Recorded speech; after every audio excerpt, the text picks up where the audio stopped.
네, 이어서 오늘자 외환 마감 상황 짚어보겠습니다. 자, 오늘 원달러 환율 다시금 좀 1,130원 선 회복해 놓고 마감을 했는데요. 오늘은 유진투자선물 소병화 연구원 연결해 보겠습니다. 연구원님 안녕하세요. 네, 안녕하세요. 네, 오늘자는 좀 급락분은 좀 충분히 어제의 급락분을 좀 충분히 되돌려 놓고 마감이 된 것 같습니다. 어떤 재료가 오늘 작용을 했나요? 네, 일단 금요일 외환시장 어제 급락에 대한 반발 매수세와 또한 미 환율 보고서의 국내 외환시장에 대한 완화적 스탠스로 인하여 당국 개입 경계감으로 저점 매수세가 유입되면서 10원 상승한 1,131원에 장을 마감했습니다.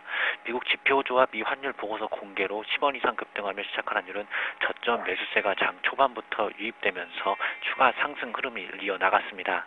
거기다 어제 급락을 이끌었던 중국 GDP에 대하여 7% 밑으로 발표한 것에 대해 중국 경기 둔화 우려로 바뀌면서 매수 심리를 자극하는 모습이었습니다.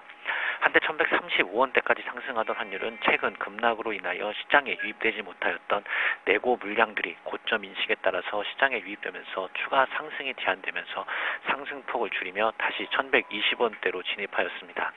일단 1,127원대까지 상승폭을 줄여 나간 환율은 다시 저점 매수세가 유입되면서 1,130원대로 진입 움직임을 보였으나 계속되는 내고 유입으로 인하여 다시 1,120원 후반대로 진입 후 수급 공방에 지루한 흐름을 보여나갔습니다. 이 환율은 장 막판 내고 유입이 약해진 틈을 타서 매수세가 강하게 다시 유입되며 1,130원대 안착에 성공하면서 1,131원에 장을 마감했습니다.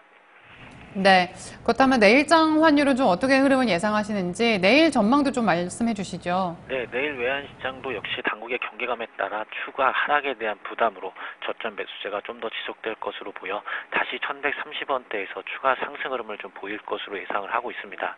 거기다 어제 발표된 중국 GDP에 대하여 부정적인 보고서들이 나오고 있는 부분들도 매수 심리를 자극할 요인이 될 것으로 좀 보고 있습니다. 어제 FED 관계자의 금리 연내 인상 지지 발언과 주택지표 호조로 인하여 다시 미국 금리 인상에 대한 기대가 어느 정도 커지고 있는 만큼 오늘 발표되는 건축 허가 건수 등 주택 관련 지표 결과가 주요 변수가 될 것으로 보고 있고요. 내일 새벽에 예정된 앨런 의장의 공개 연설 내용도 변수로 작용할 것으로 보고 있습니다.